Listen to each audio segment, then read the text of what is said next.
Hello, folks. Your host with the most, JJ Gordon here, telling you that this episode of JJ Meets World features Lori West, a librarian and rock and roll enthusiast right here in the Fargo-Moorhead area. We're also going to talk about things like Bewitched, and I think you're going to enjoy it. Plus, Tucker and I tell you where the best fast food places are.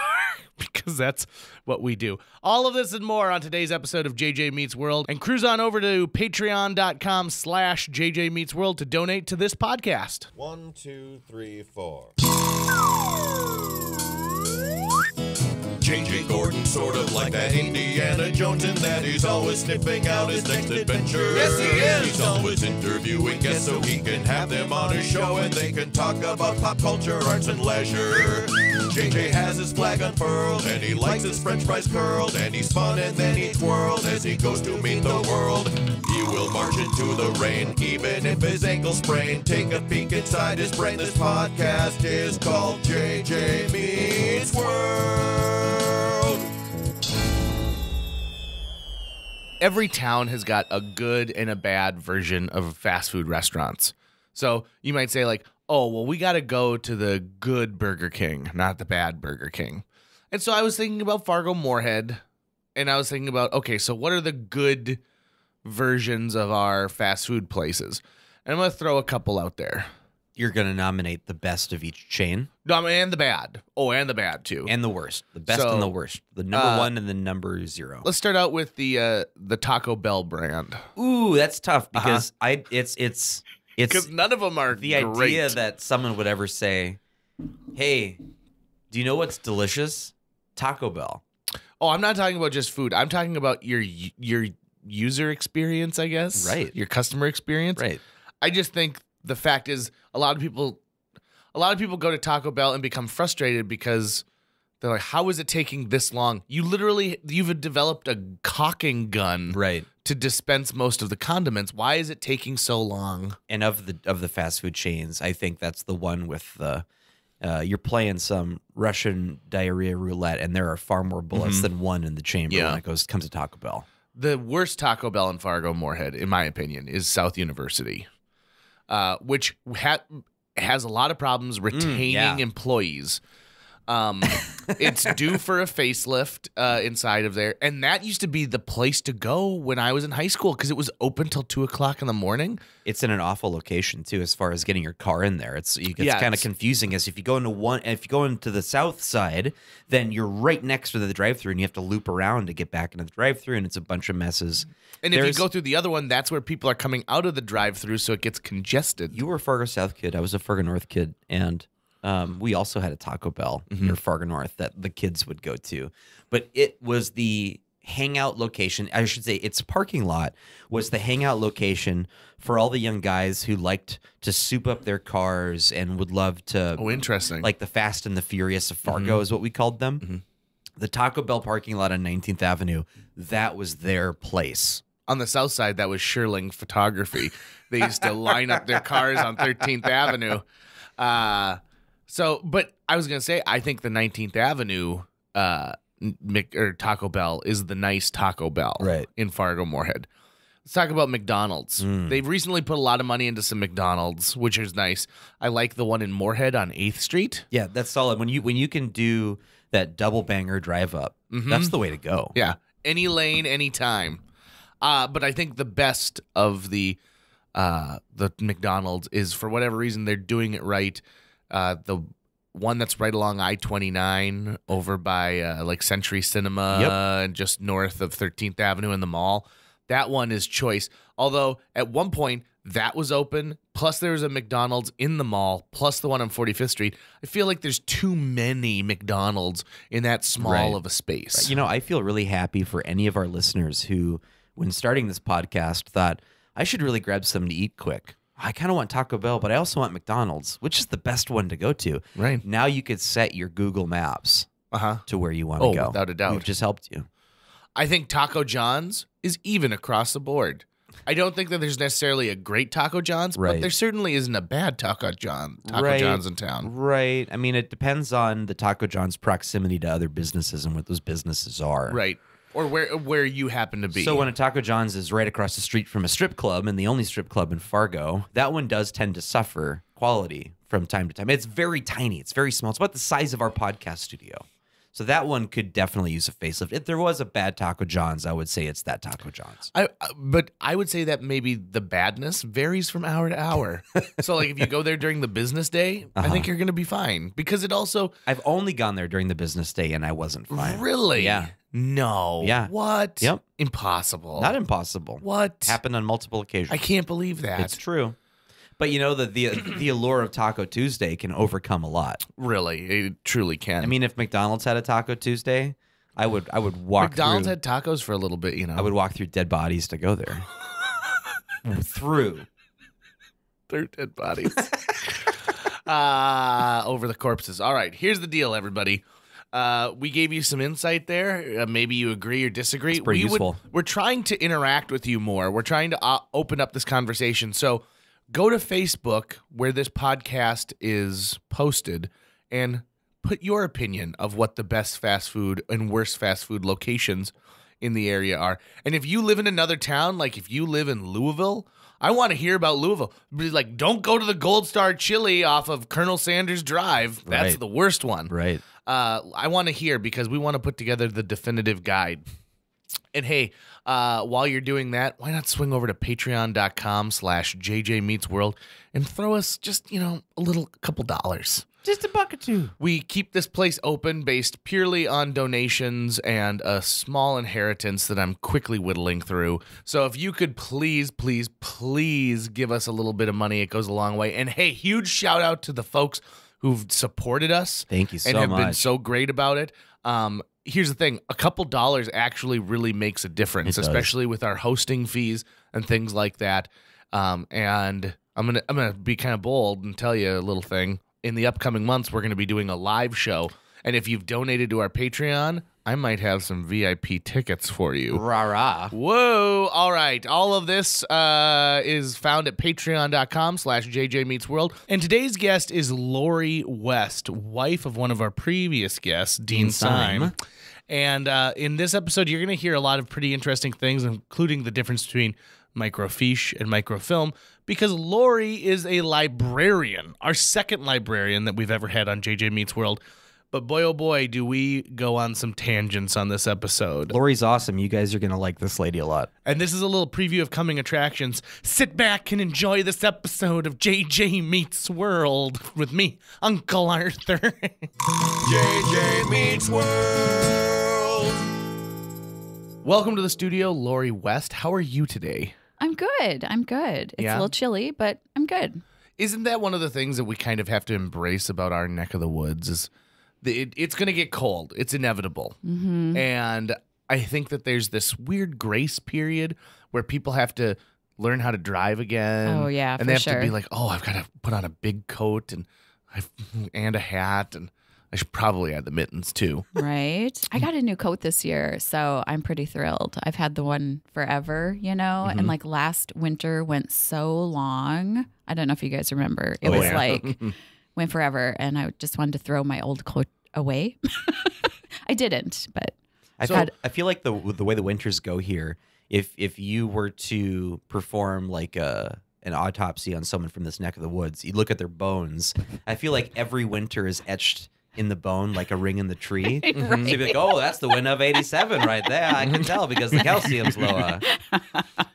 I want to know more about your new coat. I bet you didn't expect to Oh my hear about this. God. So I don't know if you're like me, but when I buy a coat, I know it's going to be my coat for numerous years, probably like 5 or 6 years before I get a new coat. So Right. I get a lot of anxiety when I have to choose that coat because, first of all, coats are expensive. Right. And you want something that's quality because we are practically living on the snow planet Hoth. Star Wars reference right there. Oh yeah, I get it. I'm with you. And I also want something that's not going to look dated and weird because I like getting compliments. Okay. But I also don't like getting people pointing at me like in a room and having them think like, oh God, he's wearing that Backstreet Boys coat again. What's going on there? Members only or Yeah, something. you're right. Yeah. Do they make winter versions of members only? Oh, I don't know. I need a long coat though because Okay. it's so cold. So how did you go about choosing your coat? This is a story, actually. This is a story. So I don't make decisions lightly at all. Like, talk to Dean, and he totally would agree. So I went to look for a coat at LL Bean at the Mall of America. Don't like going there. You can't find parking. I just need to go to one store and all this stuff. Tried on a multitude of coats. Left without a coat. So then subsequently, Dean, my husband, had to go to a record fair show while we were in the city. So I sat in the car and because it takes him a while. And I went back to the LL Bean website and was trying to figure out, couldn't decide. So then I got home. This might be way too long of a story. No, this is good. So I am so invested in this quote right now. So then I got home. We got to home. So then this is just a weighing on my mind, this new coat. And so then I went to Land's End website. Not endorsing any of these places, but but you really are. I mean, am you're kind really of. giving it. I am kind of. So your check's in the mail. My old blue coats from Land's End. I ordered 2 different coats from Land's End. They're a little cheaper. Tried them both on when they came. Didn't like either of them. So then I had to pay the $6 to ship them back. Meanwhile, Dean is just I imagine Dean's wearing the same coat he wore in 1992. Probably. Just He's a few got more one. patches on right, right. Probably a suburbs patch, right? right. Inside joke. But so then I ended up going back. I saw LL Bean had a sale, so I ordered 2 coats from them because I can't make a decision. I didn't know what size. So anyways, I ended up picking one of those, and now I have to send back the other one. So all the savings I made and stuff, it's not any savings at all. And it kind of just describes me making decisions. It's tough. It's super By hard. the way, major compliment on this coat. Thanks. It It looks looks like every delightful. other black coat, but whatever. This is actually the first winter in 4 winters that I am wearing a coat again. The last 3 Oh. winters, I thought, you know what? I'm going to try to do without going and getting a coat. I'll just hoodie it every day. Right. And I did sort of the math and thought, well, the times that I am outdoors is almost non-existent. I'm always in a car or in a building somewhere. Right. So as long as my car is warm by the time I get into it. Do you have auto start? I did at the time. I don't Okay, anymore. okay. Which is part of the reason why the coat Exactly. happens. That's always I hear. But yeah, if you can prep your environment for yourself, then it's just I don't really need the coat. But Yeah, I yeah. had to do it this year. Winter finally broke me down, and even though I am a northerner, I thought I'd try to go without the coat for a couple. Maybe of you winters. want to do some outdoor activities too. I don't. I Me guarantee neither. you, I know the answer to that, and it's 0. I wouldn't be making a podcast Yeah. if I was an outdoor kid. Later today, Tucker and I are going to go have lunch, and it will probably go to the delicious downtown Chinese buffet, I knew you were going to say that. which is not that far away from our podcast studio. And in my mind, I was already thinking, well, Tucker, maybe we should just walk. And he'd be like, no, let's drive over What are you, there. Why would Crazy? we? Anytime I see someone jogging, I think, what are you doing? Well, there's TV. Why would you not just be at home watching TV or listening to music? Dean Stein style. Yeah. You had mentioned, Dean being in a record store. And I met Lori a number of years ago when Greg Carlson and I were working on a documentary about Dean. And we profiled the whole family, and I got to know Lori doing that too. And Lori told the story of how sort of their mutual fandom for a band called The Suburbs, right? Yes. Is how they met each other. Can you tell that story? I think it's a really awesome meet cute. It kind of is. It really is. And it's a little out of the ordinary for my personality too. But we were students at NDS. Was it CS at the time or SSS at the time? I don't know. They went through a change, So that's in Wahpeton, where I'm from, and or grew up, I guess. And so we had a class. I had a class after him in the library. There were some classrooms in there. And so we kind of like made some eye contact. I thought he was really cute. He had kind of a grown out mullet type of thing going on. It was adorable. And then, he had a jean jacket that had a suburbs patch on it. And so I was like, oh, he's a cool guy, you know? And so we did that little, the little eye thing, kind of make eye contact and all that. So one night I was studying at the library and I was leaving and I was getting in my car and he was walking out of the library. And I just got out of my car, walked up to him and said, I want to know your name. And the rest is history. Oh, Isn't that cute? That's very sweet. Isn't that cute? It is. I think Jill and JJ met at a McDonald's or a video store or something. I worked with Jill's sister at Take Two Video, and Jill worked my wife at a Hollywood Video. Jill worked my wife. And so we had a real Romeo Juliet thing It's an audio happening. clip for me to use. My wife. My wife. So what kind of a band are or were the Suburbs? They're from Minneapolis, so kind of local, and they would play once in a while in Fargo. I think they even played at the college, so in Wahpeton.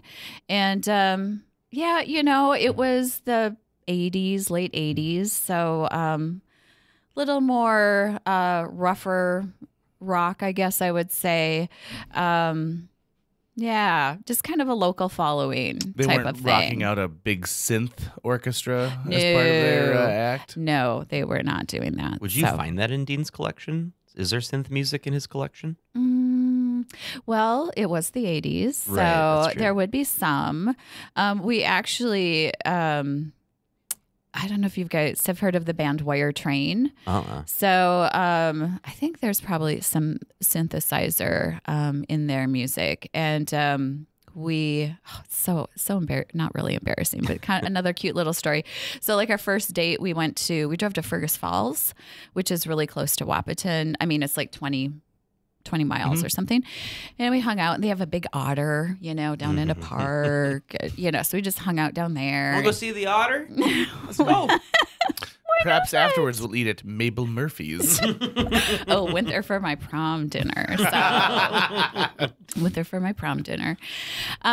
So anyways, we did like charades with music. I think song titles or something with each other, and so Wire Train came up, and then I was familiar with them, or even had like a cassette in my pocket of them or something. I don't know. I hope you just pulled a cassette out of your pocket and said, "Is this what you're trying to do, dude?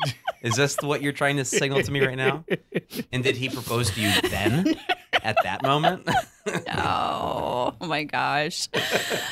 Yeah. So it was just adorable again. And then when we got back, he did the cute, because we were playing charades, and he did the cutest little thing, like the whole I somehow want to kiss you. Aww. It was like the sweetest. Aww, He's Dean. really the sweetest guy. He's a teddy bear. He is. I'm Does sorry. he still do things like that on your anniversary?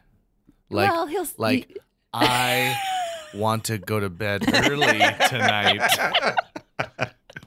JJ's been learning sign language for the play that he's about to open up this week. Really? So oh my gosh. Merry Christmas. I just did the sign for Merry Christmas. Oh, very nice. Yeah, Very Santaland nice. Diaries at Theater B. Yep. Got my tickets already, actually. Good for you. Yeah. It's a wonderful show. Yeah. Yeah. Good. Let's talk about this briefly, because Okay. I know very few people who are actually from Wahpeton. Oh, But okay. I think one of the most tragic stories of our state is the fact that Wahpeton Breckenridge could have been Fargo Moorhead if they had just decided to move the interstate down. And somebody was telling me that when they were originally planning that was part of the plan, because if they had moved the interstate further south down to Wahpeton, it connected better to the Twin Cities. Like, it actually cuts time off. Oh, sure. Yeah. the it's drive to the further Twin south. Cities. Sure. And then it would just loop up gradually to Valley City, which is actually a little further south than Fargo is if you go straight across the state. And so if the interstate had made that decision, Wahpeton Breckenridge would have been the largest community in the region instead of Fargo Moorhead. Oh man, I was not aware. Yeah. Do you know what drove the decision then to go to Fargo? So the thing that I was reading said they wanted it centralized because that way it's equidistant to Grand Forks and then as well as down to Wahpeton. Oh, okay. Okay.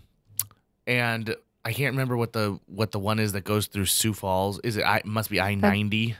Oh yes, that goes I through Sioux believe. Falls? Yeah. Yeah. And so they thought, well, if 94 and 90 were split a little further apart, there's more chance for, for more trucking to take place like that. Sure. But I think Wahpeton Breckenridge is really a jewel because I have a great time every time I'm down there. And Wahpeton, to my knowledge, is the only town left in North Dakota that has a full-size video rental store. Really? Oh. So at the time of this recording, it's a video rental store and deli.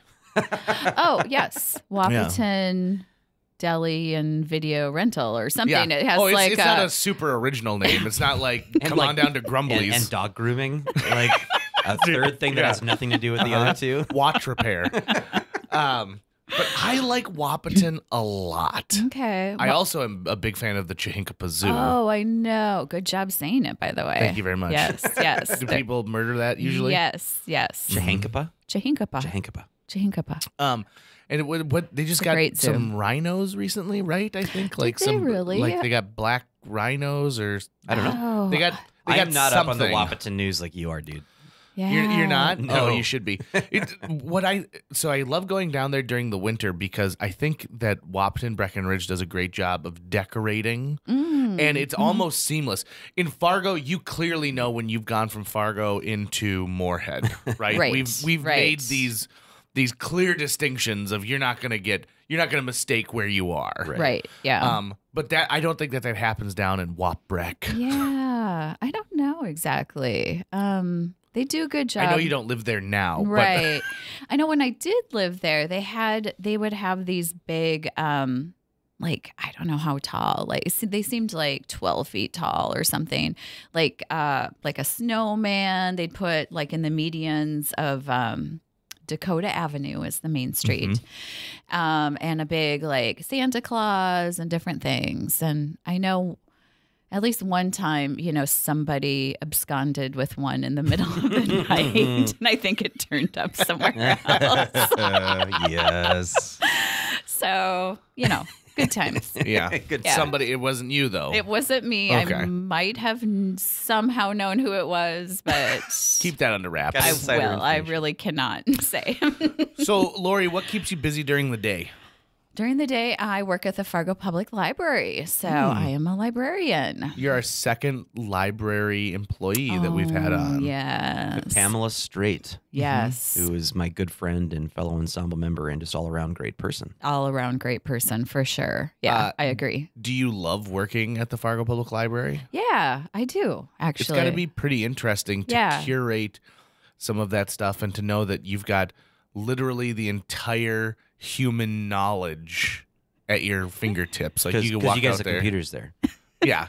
That's why you have that. Exactly. But also there's some things right. that haven't been digitized. Okay. And I don't want to make that sound like I'm anti-library. I'm actually super pro-library. I love libraries. And Yeah. the one thing that I wish, I don't know what it would ever take to be feasible. I would love like some sort of library that had 24-hour access that you could go and read or study at any time of day or night. Because like sometimes It's called a college. well, Yeah, I'm they- not going to pay that much to go to an all-night library. But there, sometimes there are times where I am more of a night owl and I am working at 2 a.m. on something or reading something, and I go, God, I would love to not be. I'd love to go to a library somewhere and pick up some other books and take some time while I'm there. And I I remember the old library in town before it got totally Right. revamped, Yep. and I have some of the fondest memories of the kids section because that yes. whole side of the library was Yes. like this magical wonderland It because it had big was. like paper mache dragons Yes, and yes. really tall shelves, and there was even a second level you could walk up a spiral staircase to, and so Yeah. I have a lot of nostalgia for that library that I Yeah. miss, and I'm wondering if that's why I have not been good about attending the newest version of the library, which is a gorgeous facility. It is. Yeah, I agree. A lot of people loved the children's library in the old building just because it did have that loft and the big, I think we had a couple paper mache or Were they like type of student projects or something? And maybe I don't really know. When I started, the dragon was already there, I believe. I'm pretty sure. Yeah. So, and I don't know what happened to him. 89 and it was already there, I think. Hopefully good stuff. In the old library, I mean, I love the new library as well. I think we're very, very lucky Absolutely. to have that. Mm-hmm. Yeah. But the old library had because didn't President Nixon visit the library when he was in did, Fargo? yeah, And so that was a yeah. really big deal. Yes, and he came into the meeting room and did something or other. I remember there's a plaque on the wall stating when he was there and things like that. But it And was then- before my time. I think so. that was that when. Oh, never mind. I'm getting my history mixed up. Ignore that I was beginning to say something because it would have been wrong and stupid. Wasn't that when space exploration was? Nope. Never mind. Nope. Nope. Now, correct me if I'm wrong, but right when you come inside the main entrance of the library, the new library, if you take a right and go up those stairs, the stairs are built out of the old yes. marble from the old library, right? Granite Yeah. from the old That's cool. building. Yeah. So yeah. that's pretty neat. Yeah, definitely. So some of us staff members actually got little chunks of granite Really? from the old library. So I have a chunk in my office, and a lot of us did that just to, I don't know, help you remember and things like that. I remember there being like a model of like a naval ship. Oh, Was yes. it the USS North Dakota? Yes. That was in the entrance or something, or yeah, Fargo maybe? Yeah. Do you know what happened to that thing? That, I believe, it went to the Air Museum. Okay. And hopefully it's still there. I haven't It's looked. a big model. Yeah. I haven't looked recently, but yeah. So that was there too. Yeah, it was a fun place. Very fun place. What drew you to becoming a librarian? I mean, was it just sort of a job that became a career, or is there more personal to you about it? Well, I would say almost kind of fell into it, though it's a great fit for me. So I graduated from NDSCS with a liberal arts degree, just a 2-year Associate of Arts degree. Moved to Fargo/Moorhead and went to MSUM. And then I just kind of went part-time, though, so it took me really long to get through my undergraduate degree, like 7 years. I mean, it took a long time. Anyways, I did it. Anyways, I ended up with an anthropology degree and a double major of American Studies. And so I kind of like knowing a little bit about everything as opposed to a whole lot about one thing. And that kind of fits well in a public library, because you kind of have to just know about a lot of stuff and then kind of be able to do the research and things like that to find out more. So, and then I really love helping people or like being kind of on the front face of things. So I enjoy that too. What's the deal with like what they call it, microfiche? Oh, Like yeah. the old. So did people actually have to lay out the paper and take a picture of it every day? Do you know how that process works? Don't. So You have an anthropology degree. right? Super I mean, useful. and you work at the library. Super useful stuff here. Well, so we didn't have a lot of microfiche because that's kind of that's the little sheets that Okay. you put under, but we have more microfilm. So it's on the reels. And that would have been, just basically requested or purchased from the newspapers. So we have like New York Oh. Times, we have the Fargo Forum, things like that. So basically about 3 months after the, publishing date or whatever that the paper came out, we would get a reel of, 3 months ago. So yeah, we did more. I think we might have a microfiche machine still, but microfilm is more common In for me. movies, I always see them. They go through it and they come up to the article so fast, and then they speed through a bunch and they get to the next article. I'm like, what kind of BS is this? There's no way that actually happens. And then 'cause Harrison Ford says enhance. Yeah. And then it goes to D12. And then The one time I've ever had to use microfilm, I was like, this is the most tedious thing I've ever seen. I found myself looking at the ads more than anything. Oh, yeah. I had the opposite experience, actually. Really? Yeah. Do you like it? Or you just happened to cross your thing right away? Well, or? it was no, I was a targeted search, and I was able to find what it was. I can't remember. It was probably microfilm and not microfiche, I would assume.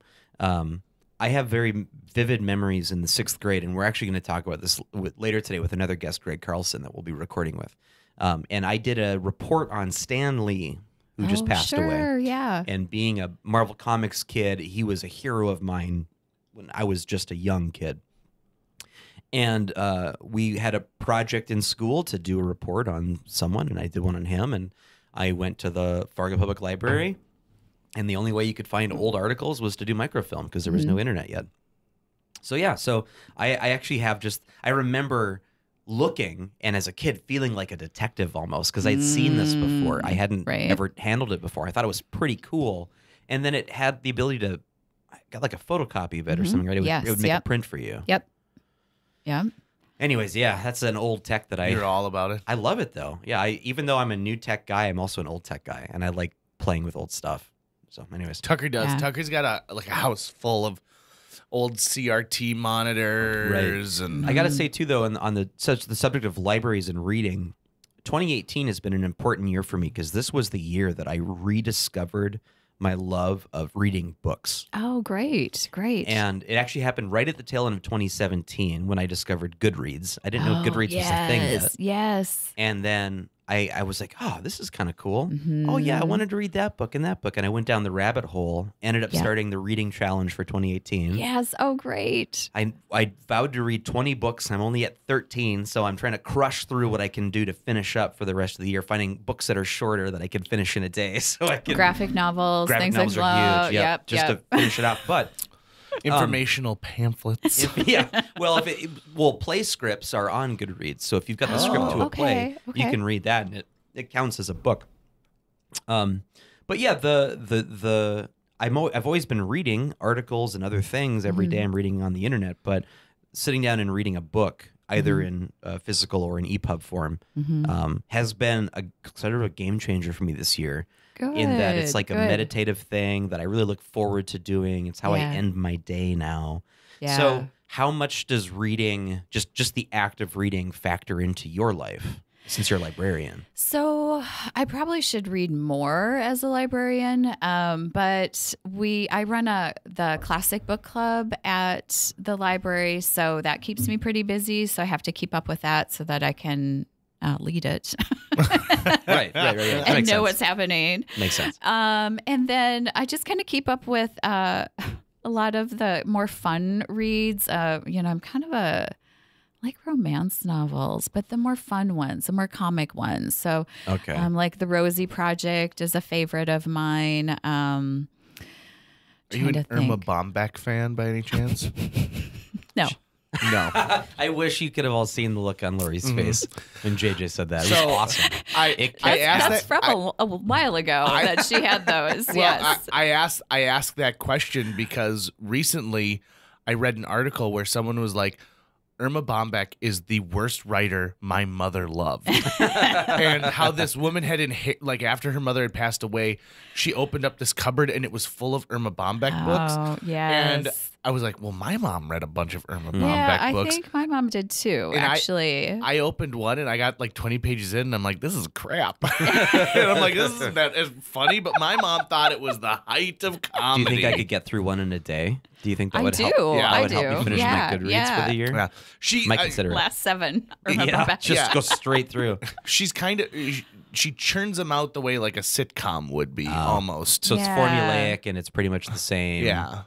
And I think that she speaks to a particular type of person who really enjoys, sort of like Nora Ephron movies. Oh, okay, Nora sure, Ephron movies really resonate with certain people. I am not one of them. I think she ruined Bewitched. But that's just my personality. Oh, I love the TV show, though. That was Me too. one of my favorites. It was great. And it seemed like this is a no-brainer for a movie. This should be Right. easy. And I understand her idea of taking it and being like, well, it's about us making the show Bewitched, and then it's got a real witch in it. And I'm like, no. And then they focus so much on Will Ferrell. Yeah. Yeah. I'm so glad you brought up Bewitched because Okay. Anytime.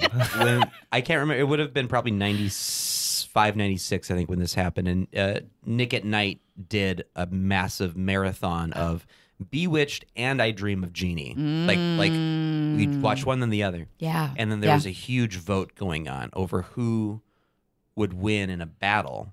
Samantha the Witch. It's just Samantha, right? Is her name? Yeah. Or Jeannie.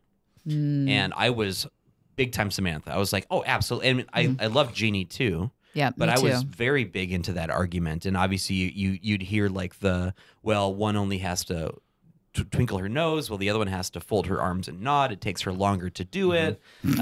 Plus she's sort of in service to her master, so she's always sort of hemmed in by him, whereas Samantha is her own person and can do whatever she wants at any time. So where do the two of you fall along that spectrum? Are you Samantha or Jeannie? Samantha, Okay. for sure. Yeah. I say Samantha only because Samantha also has an army of witches and warlocks that go along with her. An army? So, like an army. She's got her mom, her dad, her daughter, Uncle Arthur. She's got all these other magical people that would be on her side. a good point. Whereas Jeannie only has her like twin sister, I think it She was. had Aunt Clara too, remember? Yes, Aunt Clara was one of the best. I don't know if you want Aunt Clara helping you though, No, because I she know, seemed I to know. bungle everything. I'm trying to remember though, did Samantha only have to twitch her nose, or were there spells that she had to invoke ever? Oh gosh. Well, okay, so I don't remember. So and her mother Endora did like a hand motion is how she did most of her things. Endora, yes. And I think Samantha had the nose wiggle, and it was so cute because her daughter had to like use her finger to wiggle her nose. Tabitha. Because genies, I've always assumed from Aladdin, infinite cosmic power for a True. genie, but they're still bound by the rules of their master. But they seem to have reality bending powers on a fundamental level, whereas witches seem to be craftspeople, people who are concocting spells, putting ingredients in cauldrons, or having to read a book and do something. They're deriving their power from something else. So I think you could go down the rabbit hole and say that Jeannie is probably objectively more powerful than Samantha, but I still think Samantha could find a way to win the day, as long as think Jeannie's so. master didn't say, "I wish for you to destroy Samantha." Oh, right? gosh, that'd be horrible. Right? They Yeah. should have done like a crossover episode. Like Batman and Green Hornet. Yes. Oh my goodness. Well, now that we've got age, like we can recreate old actors with CG, we could easily do that now. There was a crossover episode between Bewitched and the Flintstones. really? Where Samantha moves in next door to the Flintstones and just causes havoc. This was And of course it it's was weird because cartoons. it's Samantha. cartoons. Yeah, it's a cartoon Samantha. But of course, the weird thing is now you're seeing her in an animated form. Did it share and they're continuity also- with the live show? Was it a shared universe? I mean, a little bit because she was still Samantha Stevens and her husband was Darren, and he worked in advertising, Advertising. but like caveman advertising. Did she cast a time travel spell, or was she a cave person version? She was of like Samantha? a cave person version of Samantha. So it's almost like you just plucked her general storyline and put it into the Flintstones. Got it. Okay. It was. I had that episode on VHS tape. We watched it all. See, the you don't time. need a library to get educated, Lori. You just come to JJ Meets World and you learn all sorts of really Right. interesting things. Do you remember Dean and I just had this conversation like Friday night? The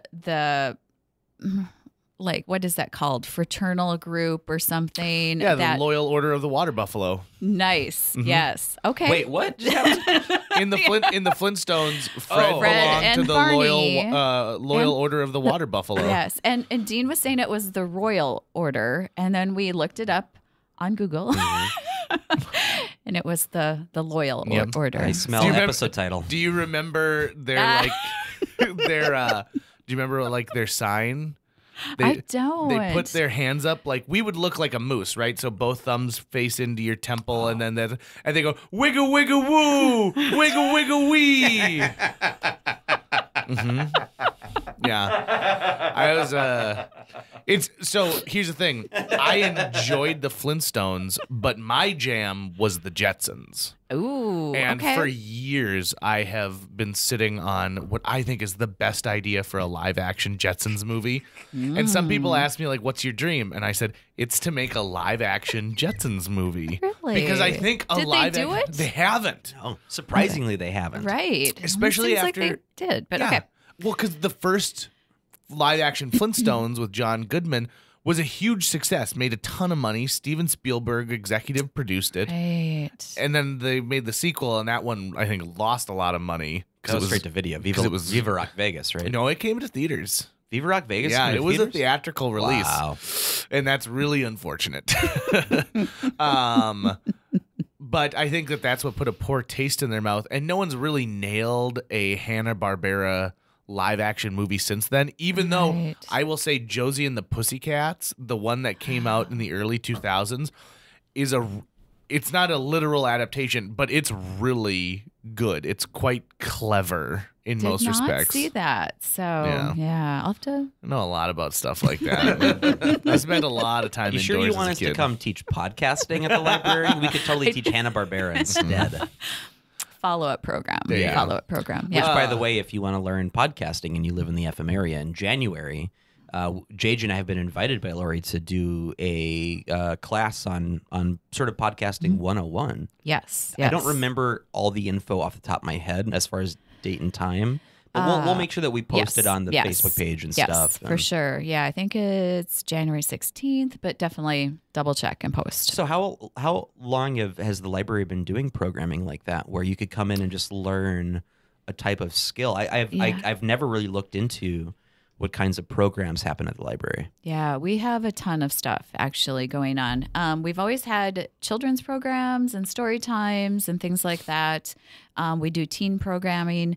And then fairly recently, we've really hit adult programming. So, and more than just like book clubs and things like that, we try to bring in kind of workshop type of topics, get, experts in the area to come in and do things for the library. We have a gardening series we do.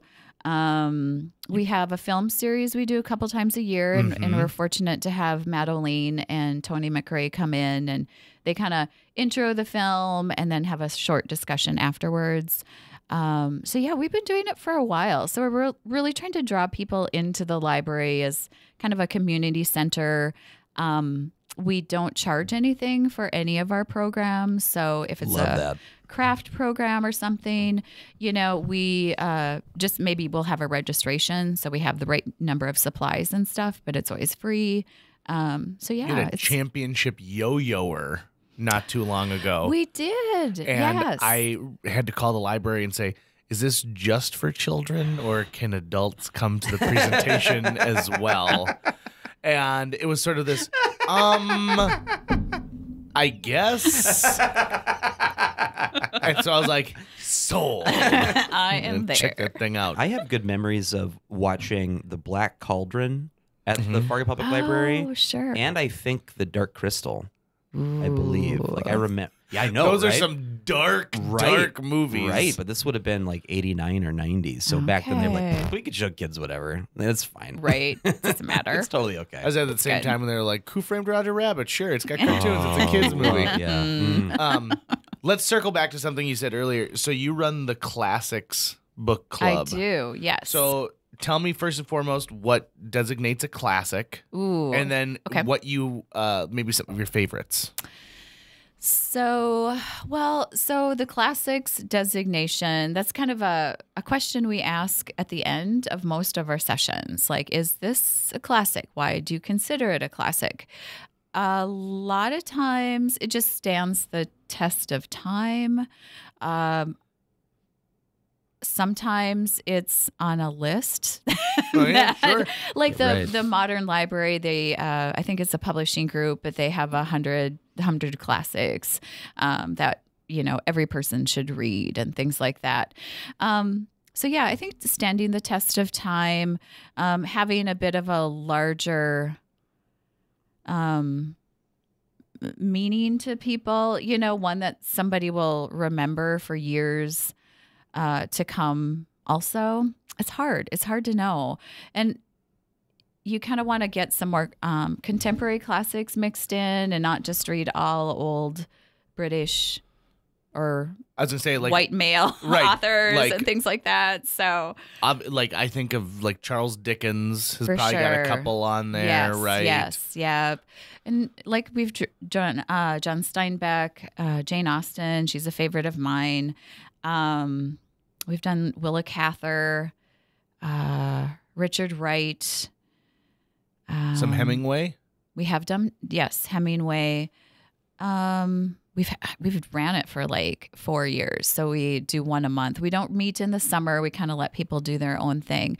But in the last few summers, we've assigned the September book, and it's usually a big volume. Sure. So it's War and Peace. Right, exactly, or Lord of the Rings. Which another I'm reading favorite right now, which I've actually never read before. Oh, it's so good. I had read The Hobbit years ago, and I grew up on the Hobbit cartoon, the Rankin Bass cartoon, and I had seen the movies, obviously, and I wanted to wait until enough time had passed since I'd seen the movies that it wouldn't be so locked in my head. And so I'm almost through Fellowship now and having a blast reading it. I know. They're so good. Oh, my goodness, it's good. Yeah. It's the kind of thing where you can tell that this is someone writing before Tolkien, right? It's Tolkien writing before Tolkien. So he was defining a genre as you're reading it right there. And, and it's just been fascinating to read. Yeah, that's a good one. Do you think something like Harry Potter will end up being considered a contemporary classic? For sure. Yeah.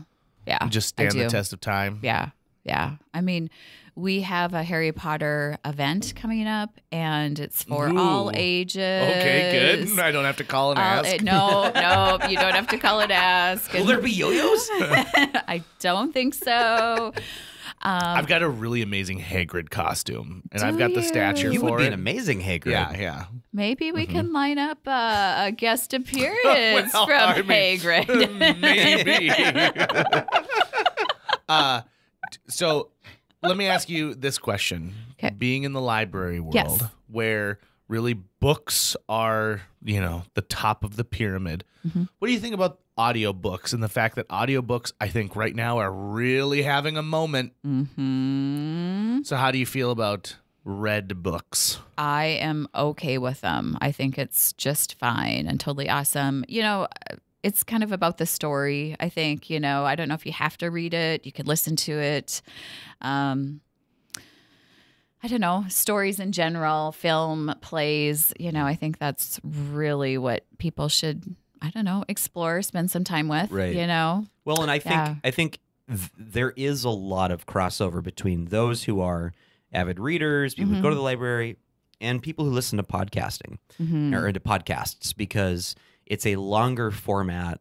It's a much slower format than other things, and it only engages your brain in a certain way that visually you're not getting much information. And it's much more along the lines of someone who's into audiobooks and other things like that. So at what point then did you folks decide that podcasting is like a program class fit? We have talked about it for a few years, actually, and just not really known how to go about it or anything. And of course, now with JJ Meets World, I was like, I might know somebody. Oh, yeah. And then also, just this summer, we went to see a band at Fargo Brewing Company, and we're sitting outside on some of their picnic tables, and some people we knew were so into talking about podcasts, like sharing what they listened to. And one of them had a tattoo.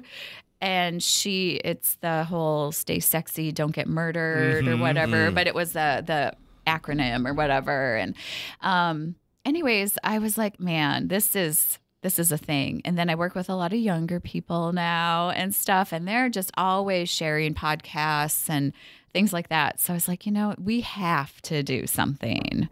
So maybe it was a little later than I wanted to, but I think I'll still be really, really relevant. So I think, 10 years ago when podcasting was in its infancy, it was a difficult thing to kind of put your brain around, because you'd have to buy high-end equipment and it was very difficult. But as time has progressed and more people have gotten into the act of podcasting, the equipment has become much more reasonable. So if you want to start a podcast and you've got $100 and already own a computer, you can have what sounds like a fully professional setup. Yeah, It's I mean, really awesome. amazing. Our setup didn't cost much of anything, and if you come to our podcasting 101, you'll get some insight into how we did that. But Right. JJ's right. All you need is probably, at the very least, a device you already own, like your phone. There are free apps that allow you to record and then upload. And so really, as long as you feel like you've got something to say and some way to make it interesting, you could start today for effectively free because you've already bought everything. You've got it. Yeah. And if you want to up it just a little bit more like we have, it's not a high barrier at all. It's really just, are you going to put in the time to do it? Are you going to show up and consistently do it, which we've luckily been able to do so far. It's a lot like gardening. All Gardening right. is something that is very labor intensive, but very, very reasonable to start. I mean, the Sure. earth is covered in dirt. Seed packets are next to nothing. And sure, you could plant them and just hope that, 6 months later you come back and there are carrots there. But it helps when you weed and all these other things. And so when someone's like, oh, well, doesn't it take a lot of time to podcast? And it's like, yeah, it does. Especially for like JJ Meets World, 2 episodes a week at over an hour per episode is huge. I've told that to other people who professionally podcast, and they go, wait, what? That is an insane amount of content. Yeah, I come from a different context for it, though, because like I come from the video production world, and comparing podcasting to video production, I usually say if producing like a TV show is like running an Ultraman marathon, podcasting is like walking your dog around the block once. Like it's so, once you've done the other thing, you're like, oh, this is easy. This is no problem whatsoever. But you're right. There's still a lot of time it takes, and you got to be dedicated to it. Unless I do one of my improv episodes, and then Tucker's got to do a lot of work, Then I have to do a lot of work. which I really enjoy. Lori, let's also throw this out there. What's it like?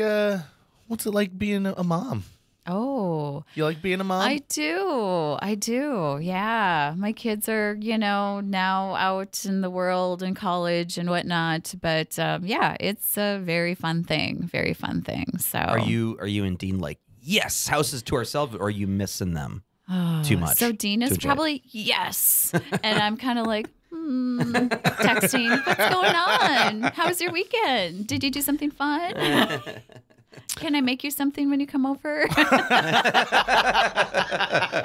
Yes, that's me.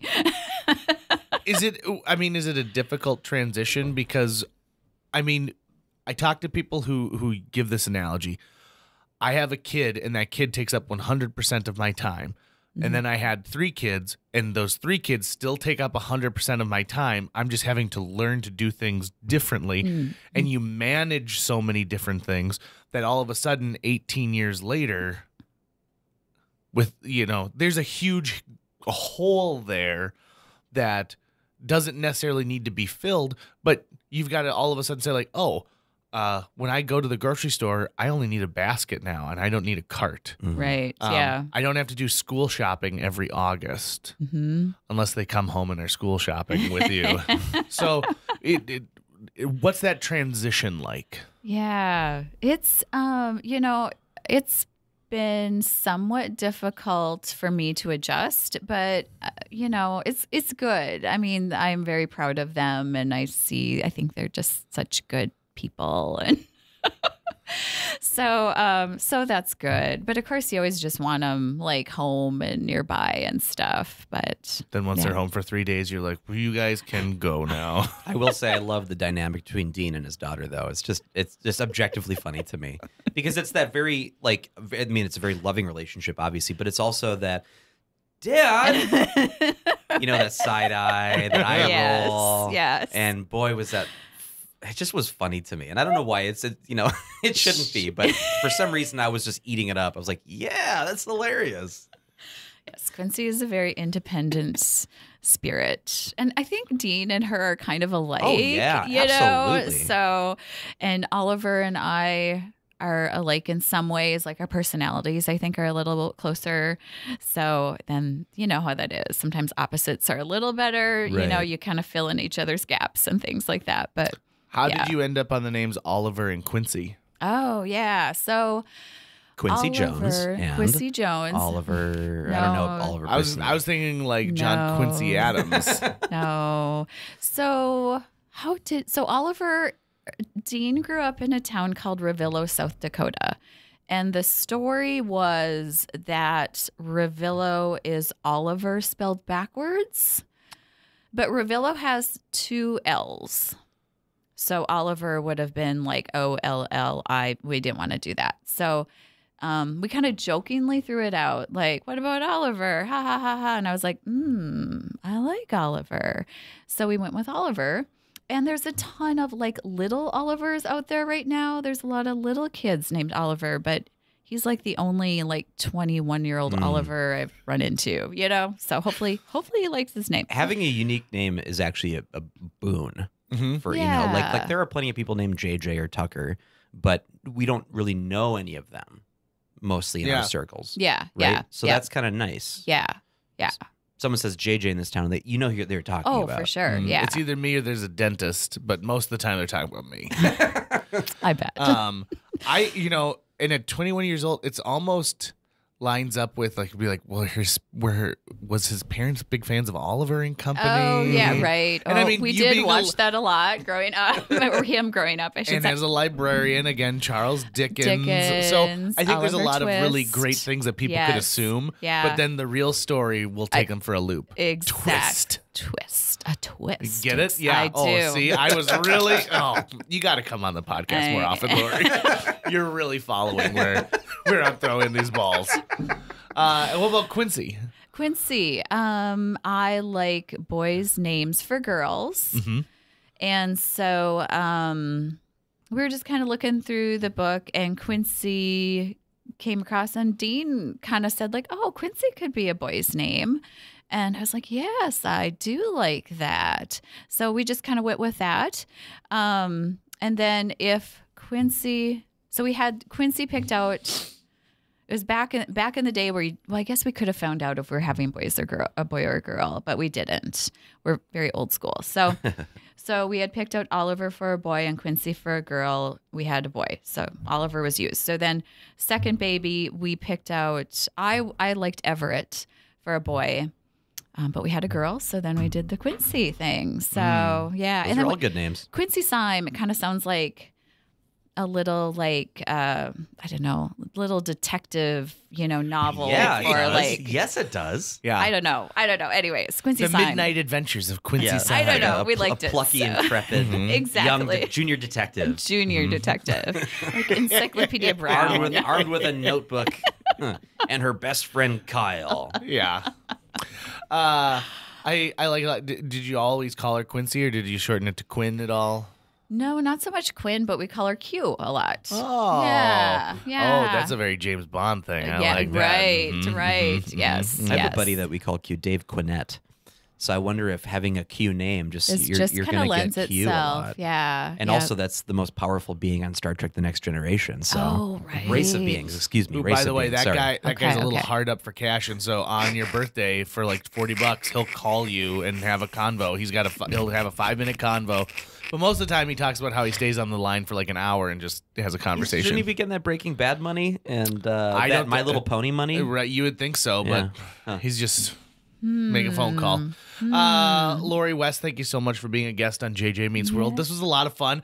As promised, I we told you. took you on some She's tangents. Some really great tangents. like my coat. Yeah. It's a very quality coat. And the Loyal Order of the Water Buffalo? Yep. Oh, yes. Yes. I bet a lot of people are wondering why you were so hell-bent on getting an LL Bean coat, but let's let that just be out there in the ethers. Gotta want more for the next time Lori comes on Did the she podcast. have a gift card? Was it a status thing with someone else at work? Next time Lori West is on JJ Meets World, does she still have that coat? Is she still calling Quincy Q? Does she look at the other coat and apologize for replacing it? Yes. I get very attached to things. That's the Toy Story for adults, is apologizing to your old coat when you get a new coat. I'm so sorry. Lori, thank you so much for coming on the show. Hope you had a good time. I did. Thank you both. This was fun. That's going to wrap it up for today's show. If you enjoyed this episode of JJ Meets World and would like to help us continue to produce 2 new episodes every week, you can donate to our Patreon. Check out patreon.com/JJMeetsWorld and donate today. Even as little as $1 a month can go a long way. Visit our website at www.jjmeetsworld.com or hit up our social media. We're on Twitter, Facebook, Instagram, all the sites the kids are using these days. If you'd like to stay up to date on new episodes of JJ Meets World, you can find us on iTunes, Google Play, Spotify, Stitcher, iHeartRadio, YouTube, or wherever you consume the podcast that you love. JJ Meets World is produced every week by Tucker Lucas. You can find out more about Tucker's work by checking out www.moonbasemaria.com. If you want to get in touch with your host with the most, go to linebenders.com, and you can find direct contact info for JJ. We were both wrong. The best fast food place is Burger Time because they've got corn dogs, onion rings, and chili dogs. Can't believe we forgot about that.